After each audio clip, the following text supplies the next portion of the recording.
London, the tribute to the United Nations took the form of a salute to the flags, with the representatives of the Allies in Britain attending an impressive ceremony in the Mall.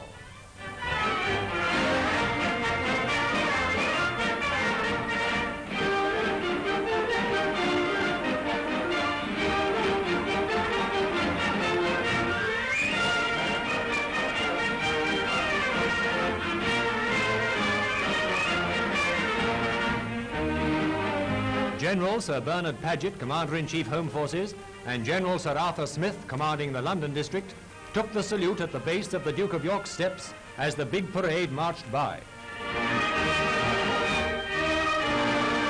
White uniformed nurses and civil defense workers headed the long column.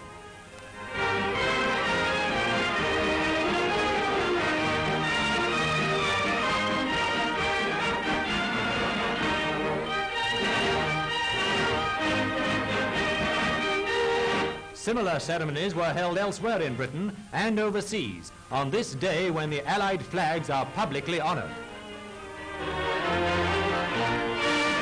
Hundreds of war workers took part in the procession, boiler suits and dungarees, the uniforms of Land Army girls and bus conductresses, the working clothes of the Army of Home Fronters.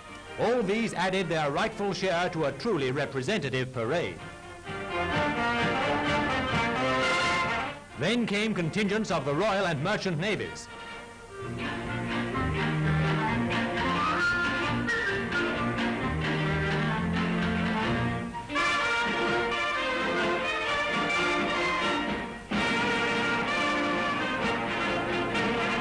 "27 flags and 27 good reasons for this celebration on the anniversary of United Nations Day."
During a whole day's visiting of ATS units serving in the Greater London area, Queen Elizabeth and the Princess Royal saw some of the extensive work being done at an ordnance depot.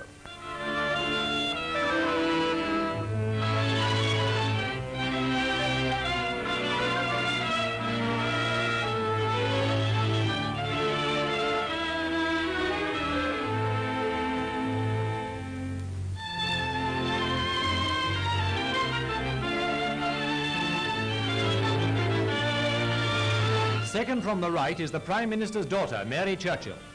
Her Majesty was then at an anti-aircraft battery where girls worked the predictors which serve the gunners. Britain's anti-aircraft defence system is largely operated by girls. This visit to the gun pits was another illustration of the Queen's deep interest in the Auxiliary Territorial Service.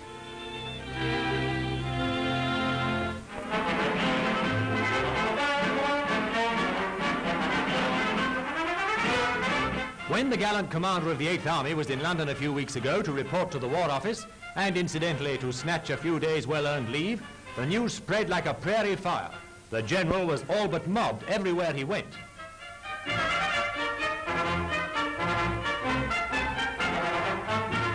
The man who snatched victory from near defeat has touched the public imagination as few soldiers ever do.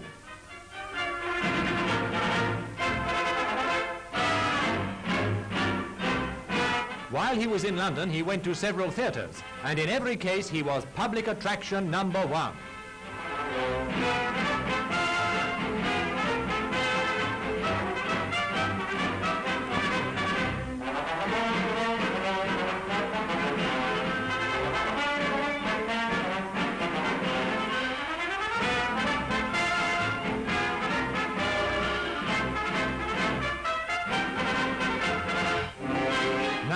back with the 8th Army on the job again. And the Axis in Sicily, like their defeated comrades in Libya and North Africa, are feeling the veteran fighting quality of Monty and his men. The Allied grip on Sicily tightens. These pictures were taken during the early days of the invasion.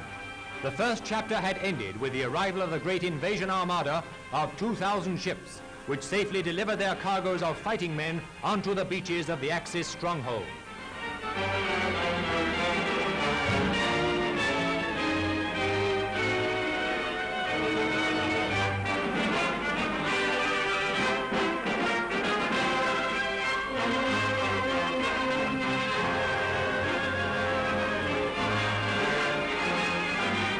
Canadians and French, British and Americans, many of them veterans of the Desert and North African campaigns, now found themselves and their equipment on another continent, that of Hitler's Europe. The first installment of the Axis account was long overdue, and these grim-faced men were here to collect.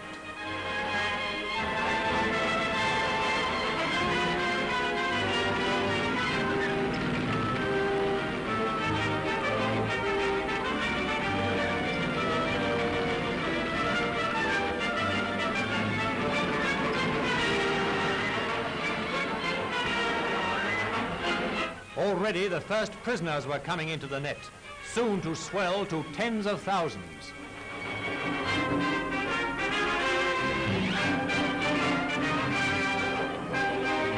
Italians these mostly, dupes of the fascist bullies, whose hour was already striking.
And so the first great Allied invasion force moved forward.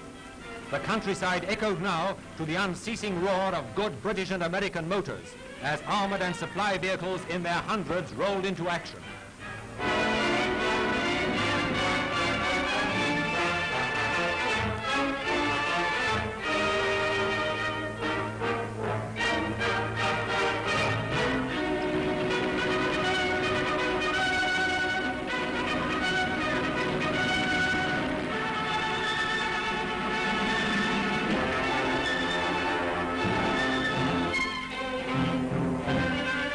(1915 to 18). Then the Italians were on the right side. These prisoners are the sons of those other Italians who fought at the side of the Allies 25 years ago. For them, the war is over. For Italy, it is rapidly drawing to its end.